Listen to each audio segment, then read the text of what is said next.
കാരണം ഒരു ആക്സിഡൻറ്റ് നടന്നു, കാർ ആക്സിഡൻ്റ് ആയിരുന്നു. അപ്പോൾ കുറേ പേർക്ക് ഇഞ്ചുറി വന്നു. ഒരു സ്ത്രീ വളരെ ആക്റ്റീവായിട്ട് എണീറ്റ് നിന്നു. അവരെല്ലാം വണ്ടിയിൽ കയറ്റി വിട്ടുകൊണ്ടിരിക്കുന്നുണ്ടായിരുന്നു. അത് കഴിഞ്ഞ് പെട്ടെന്ന് അവർ കുഴഞ്ഞു വീണ് മരിച്ചു. അവർക്ക് വയറിനകത്തോട്ട് ഒരു വലിയ ഇഞ്ചുറി ഉണ്ടായിരുന്നു. ഈ വയറിൻ്റെ ഒരു പ്രത്യേകത എന്ന് പറഞ്ഞാൽ നമുക്ക് പുറമേക്ക് ചിലപ്പോൾ ഇഞ്ചുറി കാണത്തില്ല. അകത്ത് വലിയ ഇഞ്ചുറികളുണ്ടെങ്കിലും മുറിവുകളുണ്ടെങ്കിലും വലിയ രക്തസ്രാവം ഉണ്ടെങ്കിലും പുറമേക്ക് ഇഞ്ചുറി ഉണ്ടാവണം എന്നില്ല. ഇത് അകത്ത് രക്തസ്രാവം ഉണ്ടാവുന്നുണ്ടായിരുന്നു. ആ രക്തസ്രാവം കൂടിയിട്ടാണ് പെട്ടെന്ന് അവർ കുഴഞ്ഞു വീണ് മരിച്ചത്. അത് പോസ്റ്റ്മോർട്ടം ചെയ്ത് അവർക്ക് അവരിലൊരു മേജർ രക്തക്കുഴൽ പൊട്ടിയിട്ടുണ്ടായിരുന്നു. അത് പെട്ടെന്ന് പുറമേക്ക് ഇഞ്ചുറി ഇല്ല, പക്ഷെ അകമേക്കുണ്ട്.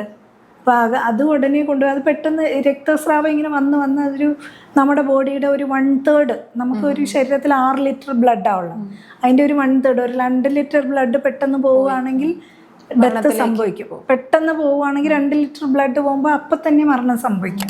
ഇതോരോ ഓർഗനെ ആശ്രയിച്ചിരിക്കും. നമ്മൾ തലച്ചോറിനാണെങ്കിൽ ഇത്രയും രക്തസ്രാവം വേണ്ട.